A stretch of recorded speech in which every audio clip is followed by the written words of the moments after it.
Gold, trusted gold buyers. మీరు తాకట్టు పెట్టిన బంగారాన్ని విడిపించి ఈ రోజు ఉన్న మార్కెట్ ధరకు కొనబడను.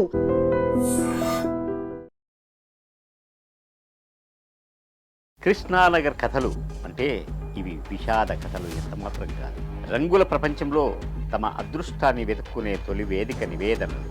గణపతి కాంప్లెక్స్, మంగా టిఫిన్ సెంటర్లు, కలలు పురుడు పోసుకునే ప్రసూతి వాళ్ళు, ఊహలు ఊసులాడుకునే నెలవులు, ప్రతిరోజు అదృష్టాన్ని పరీక్షించుకునే వేదికలు. నదులన్నీ సముద్రాన్ని చేరినట్టు కలలన్నీ ఇక్కడే కలుసుకుంటాయి, వెతలన్నీ ఇక్కడే తడుచుకుంటాయి. ఇవే కృష్ణానగర్ కథలు. సిల్వర్ స్క్రీన్ మీద వడివేలు అనే వ్యక్తిని చూసాం. సో ఇప్పుడు మీరు తడివేలుగా ఎందుకు మారారు? నా అసలు పేరు Israel, screen name Thadivelu, inspiration Vadivelu. ఇప్పటి వరకు 120 సినిమాల వరకు చేశాను. ఇండస్ట్రీలో తడివేలు ఉన్నారంటే ఆ తడివేలు నేనే. ఇప్పుడు ఆ 2002 కంటే ముందు ఏదైనా సినిమాలో చేయి దాకా వచ్చి చేయి జారిపోవడం, లేదంటే ఎవరన్నా ఇస్తానని చెప్పి మోసం చేయడం, ఇలాంటివి ఏమైనా జరిగినాయి? ఎంతవరకు ఉన్నది కాదు. ఆవు కాయకింత అదృష్టం లేదో వాడు సారు కాదు. సినిమా ప్రేమగా ఉండాలి, పిచ్చిగా ఉండకూడదు. పిచ్చిగా ఉంటే ఏంటంటే 20 రూపాయలు కూడా జేబులో లేని సందర్భాలు ఉన్నాయా? పన్ను తిని బతికిన రోజులు ఉన్నాయి బ్రదర్. పుట్టికనే కాలే అని. రాజశేఖర్ గారి సినిమా అభిమానిగా వచ్చి ఆయన ఫ్యాన్స్ అనేవి ఉంటుంది, కానీ ఇంత పిచ్చి ఫ్యాన్స్ ఉండకూడదని. అంటే ఇప్పుడు ఆయన కూడా సినిమాలు ఎక్కువ రావట్లేదు కాబట్టి ఉన్నప్పుడు ఎక్కడిచ్చారు? మీరు ఎప్పుడు ప్రశ్నించలేదా? ఆయన పెళ్లికి వెళ్ళి పోలీసు వాళ్ళతో దెబ్బలు తిని నా భార్య బంగారం కూడా పెట్టి పెళ్లి. ఇప్పటికీ ఆ పిచ్చి ఆ అభిమానం అలాగే ఉందా ఆయన మీద? ఇక లేదు. డబ్బుంటే సుబ్బిగాడినే సుబ్బరాజు గారు అంటారు, బ్రతుకు బండిని నడిపేది పచ్చనోటే రా. ఎప్పుడైనా అవమానాలు ఎదురైనాయి? తీసమే కూర్చోబెట్టిన సినిమాలు కూడా ఉన్నాయి బ్రో. యాక్చువల్లీ నేను మీ అబ్బాయి గురించి ఒకటి విన్నా. ఏమైంది అది? వాడు 31 ఇయర్స్ వచ్చిన తర్వాత వాడు హెల్త్ ఇష్యూ వల్ల. ఎవరైనా ఆర్థిక సహాయం గట్టిగా చేసి ఉంటే అబ్బాయి బ్రతికేవాడు. హెల్త్ ఇష్యూ అంటే ఎవరికి రాకూడదు బాబు.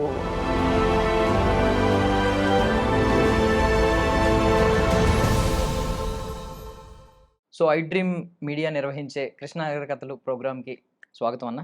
ఐ డ్రీమ్ యాజమాన్యానికి మరియు మీకు నన్ను ఇంటర్వ్యూ తీసుకోవడానికి గల కారణమైన మీ అందరికీ థ్యాంక్ చెప్తున్నాను బ్రదర్. ఎన్నో కష్టాలు పడి ఈరోజు మీకంటూ తడివేలు అనే పేరుని కొంచెం రిజిస్టర్ చేసుకున్నారు. సో దీని వెనక ఎన్ని కష్టాలు ఉన్నాయి అనేది మేము ఈరోజు ప్రజలకు చూపించాలని అనుకుంటున్నాం అనమాట. ఇది మా ముఖ్య ఉద్దేశం ఈరోజు.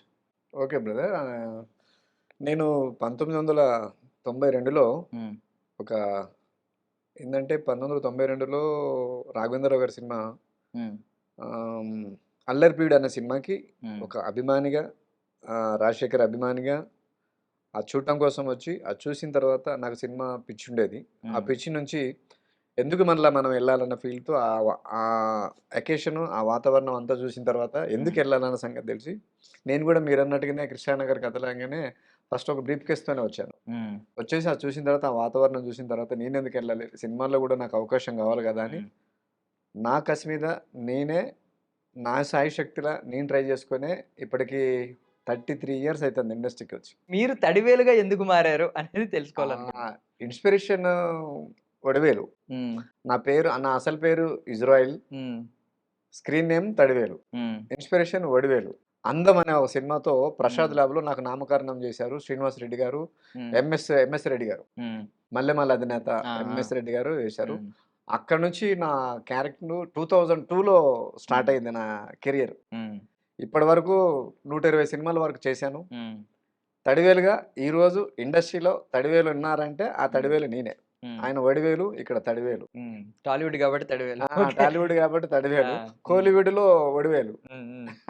అట్లా నాకు ఆ పేరు. 92లో మీరు సినిమా చూడడానికి వచ్చారు, షూటింగ్ చూడడానికి వచ్చారు. ఓపెనింగ్ టైం 2002లో మీ మొదటి సినిమా వచ్చింది. నా మొదటి సినిమా నుంచి అక్కడ నుంచి నా కెరీర్ ఆర్టిస్ట్ గా. అవునవును. అంటే కాకపోతే ఈ మధ్యలో చూసేవాడు 2002 నుంచి చూస్తాడు మిమ్మల్ని, ఈ జర్నీని.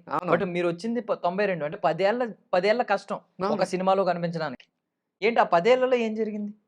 10 ఏళ్లలో ఏం జరిగిందంటే నాకు మ్యారేజ్ అయింది, 2 పిల్లలు ఉన్నారు. ఆ పిల్లలు అక్కడ, నేను ఇక్కడ, నువ్వు అక్కడ నేను ఇక్కడ అన్నట్టు. పిల్లలు అప్పుడు అక్కడ ఉండేటోళ్ళు ఊర్లో. ఆ, అప్పుడు బాబు పుట్టాడు. ఆ, బాబు పుట్టిన 1 ఇయర్‌కి ఇటొచ్చా. ఉమ్, వచ్చిన తర్వాత చూసి మరి అప్పుడే ఫ్యామిలీని తీసుకురాలేము కదా! ఉమ్, ఉమ్, వచ్చాను, చూసిన తర్వాత చేశాను. ఆ తర్వాత ఫస్ట్ సినిమా ఫీల్డ్‌లో జూనియర్ ఆర్టిస్ట్‌గా కూడా ఎళ్ళా. ఉమ్, ఇప్పుడు మనం సినిమా ఫీల్డ్‌లో రావాలంటే ఫస్ట్ వేషాలు రావు కదా! ఆ అవును. యాక్టర్‌లను చూసే పిచ్చే ఉంటది. ఉమ్, ఆ యాక్టర్‌ల పిచ్చి పోవాలంటే ఫస్ట్ జూనియర్ ఆర్టిస్ట్‌గా ఎళ్ళాను. ఉమ్. జూనియర్ ఆర్టిస్ట్‌గా సినిమాలు చేసిన తర్వాత, ఆ తర్వాత మళ్ళా ఆకలవుతుంది. ముందు డాన్సర్ అని నేను విన్నాను. అంటే డాన్స్ డాన్స్ డాన్స్ ఉంది. ఆ, ఊర్లో నుంచే ఉంది ఆ డాన్సు. ఆ, ఆ, కానీ ఆ డాన్స్ ఆడతాం. ఆ, ఆ డాన్సు ఒక మెంబర్‌షిప్ ఉంటేనే గాని సినిమా ఫీల్డ్‌లోకి తీసుకోరు కదా! ఉమ్. ఇప్పుడు లారెన్స్ గారి గ్రూప్ లో మీరు జాయిన్ అయినట్టున్నారు ఆ! కదా మధ్యలో. లారెన్స్ అంటే లారెన్స్ గారు గ్రూప్‌లో జాయిన్ అవ్వడానికి కారణం ఉమ్, ఫస్ట్ ఇక్కడ మెంబర్‌షిప్ ఉంటేనే గాని వారి దగ్గర మేము ఆడలేము. ఓకే. డాన్స్ వచ్చు. కానీ ఉమ్, ఈయనలో మెంబర్‌షిప్ అయి ఉండాలి. ఉమ్, మెంబర్‌షిప్ అయి ఉంటే ఏమైతదంటే మమ్మల్ని సాంగ్‌లో అంటే పర్సెంటేజ్ ఉంటది. ఉమ్, ఉమ్, డాన్స్ విషయంలో పర్సెంటేజ్ ఉంటది. ఆ పర్సెంటేజ్‌లో చెన్నై అండ్ తెలుగు. ఆ ఉమ్, పర్సెంటేజ్ వరకు మేము పోయి నా ఫస్ట్ సాంగ్ కూడా లారెన్స్ మాస్టర్‌దే ఆడాను. ఉమ్, ఉమ్, అది దాసరి నారాయణ గారి కొడుకు సినిమా.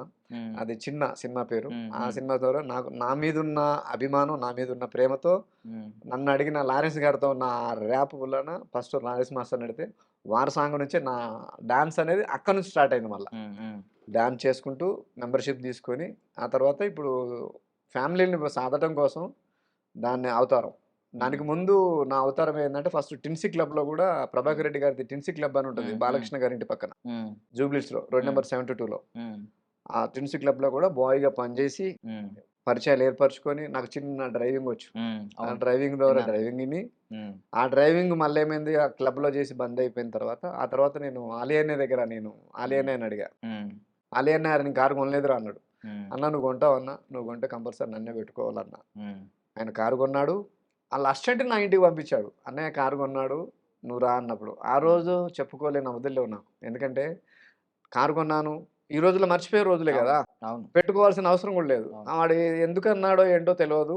ఆహ్, ఇజ్రాయిల్ అనే పిలిచేటోళ్ళం. అవును, అప్పుడు నా పేరు తడివేలు అని కాలేదు. ఉమ్, ఇజ్రాయిల్ అనే ఉన్నాడు. "అన్నయ్య సార్ కారు కొన్నారు రమ్మని చెప్పేసి అన్నారు" అని ఉమ్, చెప్తే ఎళ్ళాను. అది నా అన్నయ్య దగ్గర 4 ఇయర్స్ డ్రైవర్‌గా, ఉమ్, డ్రైవర్‌గా చేస్తూ ఆ తర్వాత డాన్సర్‌గా కార్డ్ తీసుకున్న తర్వాత డాన్స్ ఆడుకుంటూ, ఆ తర్వాత నాకు నేనే అవతారాలెత్తిన. నాకు ఉమ్, క్యారెక్టర్ పడాల. ఎలా పడాలి? ఉమ్, టిపికల్‌గా ఉండాలి. నా పేరే తడివేలు. ఉమ్, నన్ను చూస్తే క్యారెక్టర్ పడాలి అనే ఉమ్, రేంజ్‌లో నా హెయిర్ స్టైల్‌తోని ఉమ్, ఒక కథలు అంటే హెయిర్ స్టైల్‌తోని విపరీతమైన మోడల్స్ చేశాను నేను. నా ఉమ్. ఫ్రెండు అదే జుట్టుంటే ఎన్ని కుప్పలన్నా ఆ! పెట్టుకోవచ్చని ఇప్పటికి జుట్టు జుట్టున్న చాలా అద్భుతంగా ఆ! ఉంది అసల. జుట్టున్నోళ్ళకి ఎన్ని ఆ! కుప్పలన్నా పెట్టుకోవటం. నాకు జుట్టు దేవుడి దయవల్ల ఇక్కడ దాకా ఇచ్చాడు, హ్మ్. హ్మ్. ఇంత షార్ట్ ఇచ్చాడు. హ్మ్. కానీ నా ఫ్రెండు అంటే మంగళ షాప్ ఉంటది నా ఫ్రెండ్‌ది. హ్మ్. నా హ్మ్. ఫ్రెండ్ పేరు స్వామి. హ్మ్. ఆ స్వామి ద్వారా నేను ఎన్నో హెయిర్ స్టైల్‌లు హ్మ్.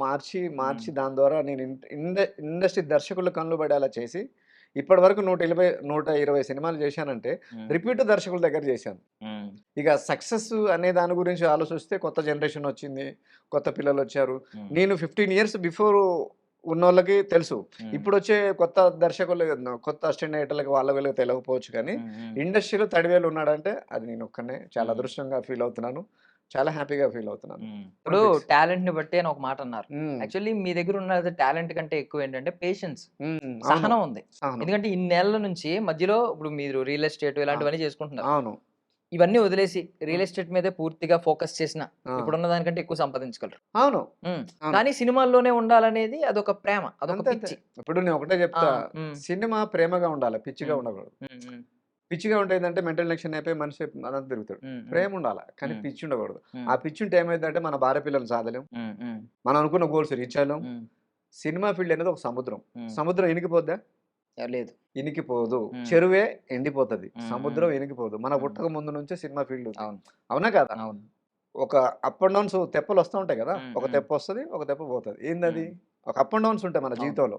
ఒక ఒక తరం ఇట్లొస్తది. ఒక తరం పోతా ఉంటది. హ్మ్. అలాంటప్పుడు మనం పేషెన్సే అవసరం. హ్మ్. ఆ పేషెన్స్ నిలదెక్కున్నా నాకంటూ ఒక రోజు రాసుంటది. హ్మ్. ఆ రోజు నేనేంటో నిరూపించుకుంటా. నా హ్మ్. టాలెంట్ ఏంటో నిరూపిస్తా అన్న ఫీలింగ్ ఒక కసి ఉంటది హ్మ్. చూసినావా? హ్మ్. ఇన్‌స్పిరేషన్‌గా తీసుకున్నా. ఒకప్పుడు నాకు మందు, సిగరెట్‌లు గూడా ఉండేవి. హ్మ్. కానీ నేను బంద్ జేసిన. ఎందుకు బంద్ జేసినా? నా కెరియర్ కోసం బంద్ జేసినా. హ్మ్. నేను ఎదగాలన్న కసితోని బంద్ జేసినా. ఈరోజు నేను ఇట్లున్నానంటే కారణం నాకిప్పుడు నిజంగా అనొద్దు గానీ 52 నా వయసొచ్చినా వయసు హ్మ్. హ్మ్. చెప్పాలనో తెలవదు కానీ హ్మ్. హ్మ్. చెప్పానా 52 హ్మ్. వచ్చినా హ్మ్. స్టిల్ నౌ ఐ యామ్ యంగ్‌లా ఉంటా. కలరేసి ఇదేసి చేస్తే అవును. అవును. నేను ఈరోజు యాక్చువల్లీ అడుగుదాం అనుకున్నాను. కలర్ ఎందుకు ఏసుకోలేదని జెప్పి.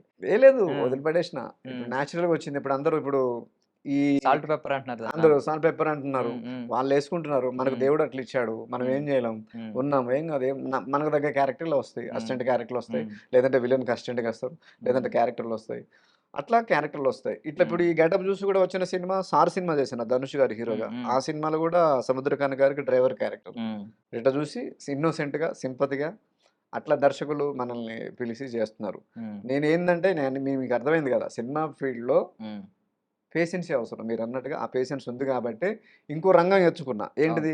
రియల్ ఎస్టేట్ బ్యాలెన్స్ చేసుకుంటూ, చేసుకోవడానికి. రియల్ ఎస్టేట్ అంటే చేసుకుంటూ, ఇప్పుడు అది చేసుకుంటే ఏమైంది, 2 నెలలకు ఒక ఫ్లాట్ అమ్ముకున్నా చాలు నాకు, అవును. నా కుటుంబం వెళ్ళిపోద్ది. అవును. నెక్స్ట్ వచ్చిన సినిమా చాలు నాకు, అవును. నా దర్శకులు ఇష్టం, వాళ్ళు ఏదనుకుంటే అది చేస్తా. నాకు ఫోన్ మోగిందని ఒకటండి, నేను దేనికి వచ్చాను తెలుసా, నలుగురిట్లో కొనగా ఈరోజు దర్శకులు ఏమన్నా పెట్టుకుంటే నలుగురు అంటే నలుగురు ఆప్షన్ నాకు ఎదిగా. అంతకంటే ఇంకేం కావాలని నాకు నలుగురు. ఈ నలుగురిట్లో ఎవరు మనకు అవైలబుల్ డేట్లు ఇస్తారు, ఆ నలుగురు పేర్లలో నా పేరు ఉంటుంది, చాలు. చాలు కదా. ఏదైనా రోజు 20 రూపాయలు కూడా జేబులో లేని సందర్భాలు ఉన్నాయా? మరి ఎందుకు లేవు? అడే నేను చెప్తున్నా కదా, ఈ రోజు 20 లక్షలు అక్కడ ఆస్తున్నా, నేను ఆ రోజు 1000 రూపాయలు అప్పు లేకపోయినా బన్ను తిని బతికిన రోజులు ఉన్నాయి బ్రదర్. బన్ను ఉంటుంది తెలుసా, ఇరానీ హోటళ్లలో బన్ను చాయ్ తాగిన రోజులు ఉన్నాయి, కడుపు మార్చుకున్న రోజులు ఉన్నాయి, లారీ క్లీనర్ చేసి డ్రైవర్ అయ్యా, ఉట్టిగానే కాలే నేను, లారీ క్లీనర్ చేసి డ్రైవర్ అయ్యా, డ్రైవింగ్ స్కూల్కి పోలే, ఎక్కడ నేర్చుకోలే, లారీ క్లీనర్ టు డ్రైవర్ అయ్యా. ఎందుకు చెప్తున్నానా బోల్డ్గా, మామూలుగా చేశాను. ఈరోజు నా భార్య పిల్లల్ని సాదుకోగలిగాను, నాకు డ్రైవింగ్ వచ్చు కాబట్టి బతకగలిగా, భార్య పిల్లల్ని సాదుకోగలిగిన, నా ఫ్యాషన్ అక్కడ పెట్టా. తర్వాత చూస్తే డ్రైవింగ్ బంద్ చేసిన, డాన్సర్గా కాండ తీసుకున్నా, డాన్స్ ఆడుకుంటూ. డాన్స్ ఎలాగా, అంటే డాన్స్ మీద ఎలాగా చిన్నప్పటి నుంచి ఇష్టం ఎలా? చిన్నప్పటి నుంచి ఊర్లలో పెళ్లిళ్ళకి, వాటికి, సినిమాలకి డాన్స్ ఆడే. అర్థమైందా? కానీ రాజశేఖర్ వీరాభిమాన్ అవ్వటం మూలానే హైదరాబాద్కు రావటం జరిగింది. కానీ నా బాధ, చిన్న బాధ, రాజశేఖర్ గారి సినిమా అభిమానిగా వచ్చి ఆయన సినిమాలో ఒక్క వేషం కూడా చేయలేదు చూడు, ఎప్పటికీ అక్కడ ఒక చిన్న సినిమా బాధ. రాకపోవడం. ఆయన కలిసి పిలిచి అడగట్లేదని చిన్న బాధే తప్పితే, ఫ్యాన్స్ అనేవాడు ఉంటుంది కానీ ఇంత ఇంత పిచ్చి ఫ్యాన్స్ ఉండకూడదని. అంటే ఇప్పుడు ఆయన కూడా సినిమాలు ఎక్కువ రావట్లేదు కాబట్టి అది కూడా ఉన్నప్పుడు ఎక్కడిచ్చారు? అదే అదే. ఓకే. అరే ఒక వీర అభిమాని, నా స్వయశక్తులను ఎదిగాను, ఇంతవరకు వచ్చాను, ఇంతవరకు ఉన్నాడు, ఎవడు ఉన్నాడంట. మీరు ఎప్పుడు ప్రశ్నించలేదా? బికాజ్ మీకు ఒక హక్కు ఏమడుగుతా ఉంది కదా, అంటే మీకు ఒక హక్కు ఉంది, ఒక ఒక వీరాభిమానిగా అన్నిసార్లు వెళ్ళి చూసిన వ్యక్తిని, సార్ నాకు ఒక క్యారెక్టర్. ఆయన పెళ్లికి వెళ్ళి పోలీసు వాళ్ళతో దెబ్బలు తిని నా భార్య బంగారం కుదబెట్టి పెళ్లికి పోయినా. ఆయన పెళ్లికి చెన్నై వెళ్ళిన, వాళ్ళ డాడీ పెద్ద పోలీస్ ఆఫీసరు. అవునా కదా, పెద్ద పోలీస్ ఆఫీసరు. సినిమా యాక్టర్లు చూడాలన్న ఫీలు. అప్పుడే మా కొత్తగా పెళ్లి అయింది, మా పెట్టిన నగలు గెలుంటే అది కుదాబెట్టి అక్కడ పోవాల్సిన తాకట్టు పెట్టి వెళ్ళి పెళ్లికి పోయి అక్కడ పోలీసు వాళ్ళతో దెబ్బలు తిని, వరంగల్ ఫ్యాన్స్తో మళ్ళీ నేను అక్కడ స్టేజ్ ఎక్కితో ఫోటోలు తీసుకొని వాళ్ళతో, అప్పుడు లెటర్లు, ఇప్పుడన్నా ఈ మెయిల్లు ఫోన్లు, కానీ ఇప్పుడు ఫోన్లు అంత చేసి అక్కడ నుంచి మళ్ళీ ఇంటికి పోయి, ఇంటికి కూడా మళ్ళీ 2 నెలలు పోవాలి తెలుసా. అక్కడ పోయిన తర్వాత ఇప్పుడు మరి అంత అంటే పిచ్చి, అప్పుడు పిచ్చి అంతే. అప్పుడున్న పిచ్చిలో అట్లా పోయినాం కట్ చేస్తే. మళ్ళా పెళ్ళయింది, ఇంతున్న తర్వాత కూడా మళ్ళీ ఎందుకు నా సినిమా ఓపెనింగ్ అని ఫ్యాన్స్కి పంపించారు. మాకు ఫ్యాన్స్కి పంపిస్తారు ఇన్విటేషన్. ఆ ఇన్విటేషన్ రావటం వల్ల వచ్చా. ఎందుకు వచ్చానో తెలియదు, ఎందుకు చూశానో తెలియదు, అసలు పేరు ఎడిపోయిందో తెలియదు, కానీ ఈరోజు తడివేలుగా ఇండస్ట్రీలో చలామణి అవుతున్నాను. మరి తడివేలుగా చలామణి అవుతూ ఇన్ని సినిమాలు చేస్తూ ఇండస్ట్రీకి పరిచయం అయ్యి ఈరోజు మాలో కూడా మెంబర్ నేను, మా అసోసియేషన్లో కూడా మెంబర్ నేను. ఇప్పటికీ ఆ పిచ్చి, ఆ అభిమానం అలాగుందా ఆయన మీద? ఇక లేదు, ఇంకా పిచ్చి ఉండకూడదని పిచ్చి, ఆ పిచ్చిని పక్కన పెట్టి. ఎక్కడ ఏ మూమెంట్లో వచ్చింది రియలైజేషన్? అంటే తన్నులు తిన్నప్పుడు వచ్చిందా పోలీసులతో, లేదు తర్వాత ఎప్పుడైనా వచ్చింది? ఎందుకంటే తర్వాత కూడా సినిమాకి వెళ్ళానని చెప్తున్నారు మీరు. లేదు అంటే ఇంటర్వ్యూలు మన తెలిసిన ప్రెస్ మిత్రులు కూడా చాలా సార్లు నాది ఈటీవీ పేపర్లలో వేశారు, ఆ పేపర్లు వేశారు. అప్పుడు ఈనాడులో ఒకటి ఉండేది, ఏది సినిమా కాలమ్స్ ఉండేది, అందులో వేశారు, నా ఇంటర్వ్యూలు వేశారు, నా పిచ్చి చూసి అభిమానిగా వేశారు. అది చూసినప్పుడు కూడా వారు స్పందించి నన్ను ఇంటికి వెళ్ళకపోయేపోవటాలకి ఇక ఫ్యాన్స్ ఎవరికి ఉండకూడదు అంటే, ఎవరి అభిప్రాయాలు వాడదు, కానీ ఉండకూడదు అని చెప్పేసి ఫిక్స్ అయిపోయినా. అంటే ఇప్పుడు జస్ట్ ఒకటి మాత్రం మీరు తెలుసుకోవాలి కదా, ఇప్పుడు ఆయన దాకా మీ అభిమానం ఆయన దాకా రీచ్ అయిందా? ఒక వ్యక్తి ఉన్నాడు ఇంత వీరాభిమాని తెలియకుండా ఉంటుంది, ఇండస్ట్రీలో ఉంటూ తెలియకుండా ఉంటుందా? కరెక్ట్. ఇండస్ట్రీలో ఇక్కడ ఉండకుండా ఎన్ని ఇంటర్వ్యూస్ ఉంటా నేను, తెలియదా? చూడలేరా? అంటే నేను అనేది ఏంటంటే బ్రదర్, నేను అనుకున్నాగా ఫ్యాన్స్ అంటే నేను ఇంతకుముందే చెప్పాను, నేను ప్రేమ ఉండాలా కానీ పిచ్చి ఉండకూడదు, అభిమానం ఉండాలా దాన్ని పిచ్చిగా మలుచుకోకూడదు. మన వెనక మనకి అప్పుడు అనిపించింది ఇది కాదు, ఎవరైనా మనసులే, ఎవరైనా వారు ప్రొఫెషనలిజం కోసమే క్యారెక్టర్లు చేస్తారు. ఎక్కడైనా ఐ మీన్ ఈ ఇంతమంది ఇప్పుడు మీరు ఆయన్ని పక్కన పెడితే హ్మ్. మిగిలిన చాలా మంది గొప్ప గొప్ప నటులు ఉన్నారు. మన హ్మ్. తెలుగులో కావచ్చు, తమిళ్‌లో వాళ్ళు కూడా మీకు టచ్‌లో ఉంటారు. తమిళ్ అవును. వాళ్ళు కావచ్చు, వేరే వాళ్ళు కావచ్చు. ఏ ఇండస్ట్రీలో ఎవరో ఒక పర్టిక్యులర్ వ్యక్తి హ్మ్. అభిమానుల్ని గుర్తించి అంటే హ్మ్. ఇంత వీరాభిమానుల్ని గుర్తించి వాళ్ళకొక ప్రత్యేకమైన టైమ్ ఇచ్చి, వాళ్ళతో ఎప్పుడైనా మాట్లాడి, వాళ్ళని పిలిచి ఒక ఫోటో ఇచ్చి, ఈ కైండ్ ఆఫ్ పర్సన్ ఎవరైనా చూసారా మీరు? నేనైతే చూడలేదు. అసల నేనైతే ఒక మీరు అభిమానిగా తమిళ్, తెలుగు ఇండస్ట్రీలో ఎక్కడ? మొన్న ఎక్కడో చూసిననుకుంటా మనోడు నా అభిమాని అన్నట్టు అల్లు అర్జున్ గారు ఎవరినో నా అభిమాని అన్న ఫీలింగ్‌లో ఎక్కడో చూశాను నేను గానీ, అభిమానే పిలిచి దగ్గరికి పిలిచి క్యారెక్టర్ ఇచ్చి ఎంకరేజ్ ఇప్పుడు నేను క్యారెక్టర్‌గానే చేస్తున్నాను గదా! హ్మ్. హ్మ్. నేనైతే చూడలేదు బ్రదర్. మరి ఎవరు చేశారో ఏంటో తెలవదు గానీ, హ్మ్. నేనైతే చూడలేదు. నేను ఒక అభిమాని పిలిచి కనీసం కాఫీ గూడా కూర్చోబెట్టి ఇప్పుడు ఇండస్ట్రీలో ఉంటున్నాం గదా! నేనైతే చూడలే. ఇంకొకరి విషయం ఏంటో మనకు తెలవదు. మనం హ్మ్. తెలియంది మాట్లాడకూడదు. హ్మ్. నేనైతే హ్మ్. చూడలేదు.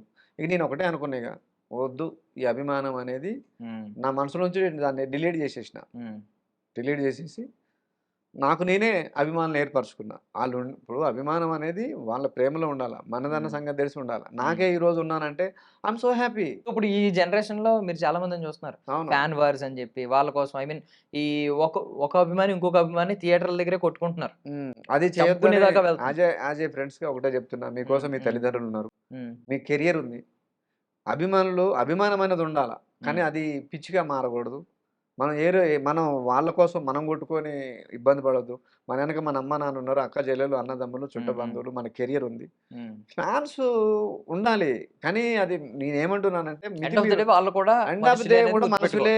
హ్మ్. మనుషులే. వాళ్ళు తెర మీద కనపడుతున్నారు కాబట్టి ఇప్పుడు ఈరోజు సోషల్ మీడియా వచ్చిన తర్వాత అందరూ హీరోలు అయిపోయారు ఈరోజు. అవును. అవునా కదా! అవును. సోషల్ మీడియా వచ్చిన తర్వాత ఎవరికి వాళ్ళు ఈరోజు సోషల్ మీడియా రీల్ పరంగా గానీ, దాని పరంగా దీని పరంగా వాళ్ళు పబ్లిసిటీ కావట్లే జనాలకి. అవును. అవునా కదా! అవునవును. అట్లా ఏదేమైనా సరే పబ్లిసిటీ ఇప్పుడు వచ్చిన తర్వాత ఇది వేరు. నేనేమంటున్నా ప్రేముండాల. పిచ్చి ఉండకూడదు. ఓకే. పిచ్చి ఉంటే ఏమైద్దంటే కెరియర్‌లు హ్మ్. వెనక్కెళ్ళిపోతాయి. హ్మ్. హ్మ్. మన తర్వాత ఎవరు బాధ్యులు గారు. ఎవ్వరు రారు. నీకొచ్చేది నీ చుట్టాల బంధువులే తప్పితే, నీ రక్త సంబంధికులే గాని, అనుకున్న నీ ఫ్రెండ్ గూడా రాడు. నీ ఏ దోస్తు రాడు. హ్మ్. ఇది మాత్రం వాస్తవం. సో, అవునా ఇప్పుడు కదా! మీకు చాలా మంది ఇలా మేబీ డ్రైవింగ్ ద్వారానో లేదంటే ఆహ్, జస్ట్ పరిచయం అయ్యి తర్వాత క్యారెక్టర్‌లు ఇచ్చిన వాళ్ళున్నారు. హ్మ్. బట్ కొన్ని సందర్భాల్లో ఇప్పుడు ఇంత జర్నీ చేసిన తర్వాత మీకు కొన్ని సార్లు క్యారెక్టర్ రాకుండా వేరే వాళ్ళకి రావడం ఇలాంటివి జరుగుతున్నప్పుడు ఎక్కడైనా మీకు టాలెంట్ కంటే కూడా పరిచయాలే ముఖ్యం ఈ ఇండస్ట్రీలో ఆ! అని ఎప్పుడన్నా ఆ! అనిపించిందా? అనిపిచ్చింది. హ్మ్. ఫైనాన్షియల్‌గా నాకు గావాల్సిందేంటంటే, డబ్బుంటేనంట హ్మ్. డబ్బుంటే వాడు అందంగా లేకపోయినా అందంగా కనిపిస్తాడట. హ్మ్. డబ్బుకున్న విలువ అది. హ్మ్. దీనికి ఇది. ఇదుంటే అందరూ మన చుట్టే ఉంటారు. అవును. నిజం చెప్పు. హ్మ్. ఇదే ఉంటే మనకు హ్మ్. మనం తీసుకోలేమా? హ్మ్. నిజం చెప్పు. నీ గోల్ నువ్వు రీచ్ అవ్వాలంటే ఏం గావాలి నీకు కావాలి ఫైనల్‌గా నీకు గావాల్సిందేంటి? అంతే. డబ్బుంటే సుబ్బిగాడినే సుబ్బరాజు గారంటారు. టడా! హ్మ్. నోటే ఉంటే మాటకు విలువొస్తుంది. బ్రతుకు బండిని నడిపేది పచ్చ నోటే పచ్చనోటేరా. రా. హ్మ్. రైలు బండిని నడిపేది పచ్చ జెండా రా. బోలు మేరా భాయ్ నీ ప్రేమకు జై. ఏంది ఎంత మీనింగ్ చంద్రబోస్ అన్న. హ్మ్. లేదా? అవును. అప్పుడు మీకు అంత డెప్త్ చూపించుకుని 'అమీ తుమీ' పక్కన పెడితే, ఆ! అలాంటి క్యారెక్టర్స్ ఏమి రాలేదా పడలే. మీకు? ఎందుకంటారు? అంటే ఇప్పుడు అంటే, ఎందుకని మనకు తెలవదు. అంటే ఇప్పుడు మనల్ని రిఫర్ చేసే వాళ్ళ మీద కూడా ఆధారపడి ఉంటది. అంతే మరి. అంటే ఇప్పుడు తక్కువ వాళ్ళు రిఫర్ చేస్తే తక్కువ క్యారెక్టర్‌లే వస్తాయి. అంటే అసిస్టెంట్‌లు, అసోసియేట్‌లు రిఫర్ చేస్తే ఆ! చిన్న క్యారెక్టర్‌లు రావడం. లేదంటే ఒక పెద్ద వ్యక్తి ఎవరన్నా ఒక హీరోని పట్టుకొని అన్న కొంచెం అడగండి అంటే హీరో చెప్తే పెద్ద క్యారెక్టర్ రావడం ఇలాంటివి ఉంటాయా? అట్లాంటివి ఇప్పుడు హీరోతో దీనికి ఈ క్యారెక్టర్‌ని ఫస్ట్ హ్మ్. దర్శకుడే ఫిక్స్ అయ్యి, ఈ క్యారెక్టర్‌కి వీళ్ళైతే న్యాయం చేయగలడని చెప్పేసి వాళ్ళు హ్మ్. ఫస్ట్ అనుకోవాలి. అనుకోవాలంటే మనం ఒక హిట్ ఇవ్వాలి. మనం డెమో తీస్తావా? అది సినిమా తీస్తావా? డెమో పరంగా సినిమా తీస్తావా? లేదంటే ఓటీటీ పరంగా తీస్తావా? ఏం తీస్తావు అని చేస్తే, మన పెర్ఫార్మన్స్ బయటికి రావాలి ఫస్ట్. పెర్ఫార్మన్స్ బేస్డ్ బయటకొస్తేనే మన గురించి రాస్తాం. ఇప్పుడు ఎవడైనా పిలిచాడంటే మిమ్మల్ని ఖచ్చితంగా క్యారెక్టర్ అయితే ఇస్తాడు. హ్మ్. ఇవ్వకుండా ఫోను చేయడు. హ్మ్. ఫోను చేస్తాడు, ఇస్తాడు. అది 3 పేజీలో, 6 పేజీలో పోనీ ఎక్కువ, తక్కువ క్యారెక్టర్ అయితే ఇస్తాడు. హ్మ్. బట్ స్టార్టింగ్ స్టేజ్‌లో అవమానాలు ఎదురవుతూ ఉంటాయి. అంటే అవును. మనం వెళ్లి రిక్వెస్ట్ చేసుకునే స్టేజ్. ఆ! ఇప్పుడైతే మీరు అడగలేరు నోరు తెరిచి. అవును. ఎందుకంటే మీకంటూ కొంచెం ఒక ఇమేజ్ చిన్నపాటి ఇమేజ్ తెచ్చుకున్నారు ఆ! ఇండస్ట్రీలో. సో, మీరంతటా ఎళ్లి నాకేదైనా అవకాశం ఉంటే చూడు అని అడగలేరు. ఉంటది తప్పదు బ్రో. కాబట్టి. అంటే నేను ఇప్పుడు అనేది మనం సక్సెస్ ఇచ్చి ఇంకా 4, 5 సినిమాలు పడేంత వరకు పోవాలి. బట్ అప్పట్లో వేరు. అంటే మీరొచ్చిన కొత్తలో అసలు సినిమాలే స్టార్ట్ అవ్వలేదనుకో, హ్మ్. మీరే ఎళ్లి అడుగుతారు అందరిని. కొంచెం అవును. చిన్నదైనా పర్లేదు, పెద్దయినా పర్లేదు. బ్రతిమాలిన రోజులుంటాయి. బట్ ఎప్పుడైనా అవమానాలు ఎదురైనాయా? ఆ సందర్భాల్లో ఎవరైనా అవమానించిన వాళ్ళు? "నీకెందుకు? నీకంత సీనేముంది? నీకు అవసరమా ఈ ఏయ్! సినిమాలు" అని చెప్పి. తీసపోయి కూర్చోబెట్టిన సినిమాలు గూడా ఉన్నాయి బ్రో. తీసుకుపోయి కూర్చోబెట్టారు పాపం. కూర్చోబెట్టారు. సాయంత్రం దాకా కూర్చోబెట్టి లేకపోయినా సరే కూర్చోబెట్టిన సినిమాలున్నాయి. చెప్పుకుంటే ఇండస్ట్రీలో హ్మ్. అవమానపడ్డ రోజులు గూడా ఉన్నాయి. వాళ్ళు మనతో అప్పుడు కాంబినేషన్ ఆర్టిస్ట్ ఉంటాడు. ఆ హ్మ్. ఆర్టిస్ట్ రాకపోయినా కూర్చోబెట్టారు. ఏమందాం? కాంబినేషన్ నీతో నాకుంది. మన హ్మ్. ఇద్దరికుంది. హ్మ్. హ్మ్. నువ్వు లేనే లేవు. పొద్దున్న సాయంత్రం దాకా లేవు. అయినా సరే కూర్చోబెట్టినావు. హ్మ్. ఏం ప్యాకప్ దాకా ఉండరా అని చెప్పేసి తిట్టినోళ్ళు గూడా ఉన్నారు. హ్మ్. ఏమన్నావు? ఇప్పుడు మరి మనం ఇండస్ట్రీకి ఇంత ప్రేమనిస్తే, మనం ఏదో రకంగా ఇక్కడ ఉండాలి. ఆ! ఇక్కడే ఉండాలి. ఆ! మనం బయట సంపాదించుకున్నా ఇప్పుడు రియల్ ఎస్టేట్‌లో రూ. 4 సంపాదించుకున్నా, రూ. 4 మళ్ళీ ఇక్కడ ఖర్చు పెట్టేసి, అందులో అట్‌లీస్ట్ ఒక రూపాయన్నా ఖర్చు పెట్టి, మళ్ళీ ఇండస్ట్రీలో ఏదో రకంగా అవకాశం కోసం ఎదురు చూడడం జరుగుతుంది. అంతే. మరి ఆ ఇండస్ట్రీకి అంత ప్రేమిస్తున్నప్పుడు అటునుంచి అంత రిటర్న్ రావట్లేదనుకోండి. హ్మ్. ప్రేమ రాకపోగా ద్వేషమో, లేదంటే ఇలాంటిది ఏదైనా అవమానమో ఎదురవుతుందనుకో, హ్మ్. ఎందుకు ఉండాలి ఇండస్ట్రీలో? ఎందుకు ఉండకూడదు? మామూలుగా ఆ! అంటున్నా. ఆ! ఎందుకు ఉండకూడదు? మామూలుగా హ్మ్. ద్వేషం ఏంది? దేనికి ద్వేషం? ఆయన చేసాడని మనకేంది? హ్మ్. హ్మ్. ఆయనకే వదిలేద్దాం. ఆయన అలా చేసాడని మనం ఎందుకు దూరం అవ్వాలి? దూరం అవ్వమంటుందా హ్మ్. కళామ హ్మ్. తల్లి? హ్మ్. కళామ తల్లి నేను వెళ్ళిపో అంటుందా? నువ్వేమైనా పెట్టుబడి పెట్టినావా ఇక్కడ? పెట్టుబడి పెట్టి ఇక్కడ 10,00,000 పెట్టినావు నాకెందుకు రాదని సో, ఏమన్నా? అవమానించిన వాళ్ళెవరు ఇండస్ట్రీ కాదు. జస్ట్ ఇండస్ట్రీలో ఒక భాగం మాత్రమే. టెక్నీషియన్స్ వాళ్ళు అంతే. ఇప్పుడు కొంతమందుంటారు. అందరూ ఒకలానే ఉండాలని ఏముంది బ్రో? అవసరమా? యాక్చువల్లీ నేను మీ అబ్బాయి గురించి ఒకటిన్నాను. హ్మ్. ఏమైందది? అబ్బాయి చనిపోయాడు. ఎందుకు అసలు ఏ కారణం ఏంటి? బాబు అదే వాడు 31 ఇయర్స్ వచ్చిన తర్వాత వాడు హెల్త్ ఇష్యూ వల్ల హ్మ్. లివర్ మీద ఎఫెక్ట్ పడ్డది. హ్మ్. 1 ఇయర్ అయింది. ఇప్పుడు ఎవరో ఆ టైంలో సహాయం అడిగితే పెద్దగా సహాయం చేసిన వాళ్ళు లేరా? ఒకవేళ నిజంగా అడుగుతున్నాను. అంటే ఆహ్, ఓపెన్‌గా అడుగుతున్నాను. ఎవరైనా ఆర్థిక సహాయం గట్టిగా చేసుంటే అబ్బాయి బ్రతికేవాడా? అంటే ఆర్థిక సహాయం అని కాదు. ముదిరిపోయింది. హ్మ్. ముదిరిపోయిన హ్మ్. తర్వాత ఆహ్,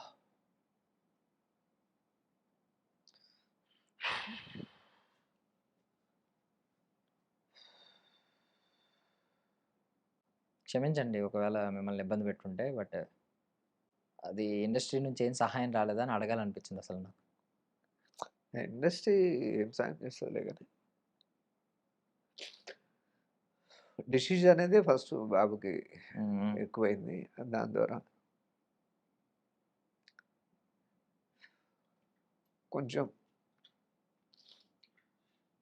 అంటే నాకు అందిన కొడుకు. హ్మ్. ఎప్పుడు నవ్వుతూ నవ్వించే వాళ్ళని నేను అనవసరంగా ఏడిపించానేమో అనవసరంగా గుర్తు చేసి. నేను జస్ట్ విన్నానది. నాకు ఏంటో తెలుసుకోవాలని అనిపించింది కమెడియన్ అనమాట. అనేవాడు హ్మ్. కమెడియన్ అనేటోడు అన్నీ చేయాలి. ఏడిపించాలి, నవ్వించాలి, భయపెట్టాలి. అంతేగా బాబు వాడికి అక్కడికే రావాల్సింది.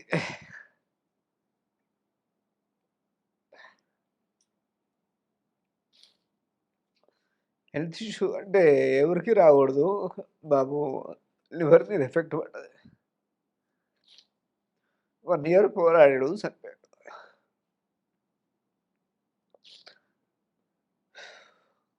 సో, మీకు కృష్ణానగర్ రోజుల్లో మీరు తిరిగిన రోజుల్లో ఎలా ఉంది? ఇప్పటికి ఆల్‌మోస్ట్ ఒక 20 ఏళ్ళు దాటేసింది. 33 30 ఏళ్ళు దాటేసిందా? ఆ! 92 ఇప్పుడు 2025 అప్పుడు మొదలైంది మీ ప్రయాణం. ఎలా మార్పులు ఏమొచ్చినాయి? కృష్ణానగర్ కావచ్చు, ఫిల్మ్ నగర్ కావచ్చు టోటల్ అప్‌డేటెడ్. హ్మ్. హ్మ్. టోటల్ అప్‌డేటెడ్ అయింది. కృష్ణానగర్ అనే ఇప్పుడు 33 సంవత్సరాల తర్వాత చూసిన కృష్ణానగరేనా అనిపిస్తది. హ్మ్. హ్మ్. ఇప్పుడు కేవలం అందరూ ఏం మీద పడ్డారంటే హెల్త్ కాపాడుకోవాలా, డబ్బు సంపాదించుకోవాలి, ఉన్నంతలో తినాలా, వస్తే చేయాలా లేకపోతే లేదు. థాంక్ యూ సో మచ్ మీ విలువైన సమయాన్ని మాకిచ్చినందుకు. ఇలాగే నవ్వండి, నవ్విస్తూ ఉండండి. Thank you very much. Thank you very much. I dream వాళ్ళకి ఇంట్రెస్ట్, డ్రీము నాకు హ్మ్. 2 ఉన్నాయి ఇలా. హ్మ్. ఐ అంటే ఇంట్రెస్ట్, హ్మ్. డి అంటే డ్రీము. హ్మ్. ఈ రెండిటి దగ్గరకొచ్చారు. నా డ్రీమ్ సక్సెస్ కావాలని నన్ను పిలిచినందుకు, హ్మ్. నాతో మీరు ఇంటర్వ్యూ చేసినందుకు, మీకు మీ యాజమాన్యానికి హ్మ్. మనస్ఫూర్తిగా అభినందనలు తెలియజేసుకుంటూ, ఇట్లు మీ Tadivelu. Thank you. Thank you. That's all for now. This is Darshan signing of.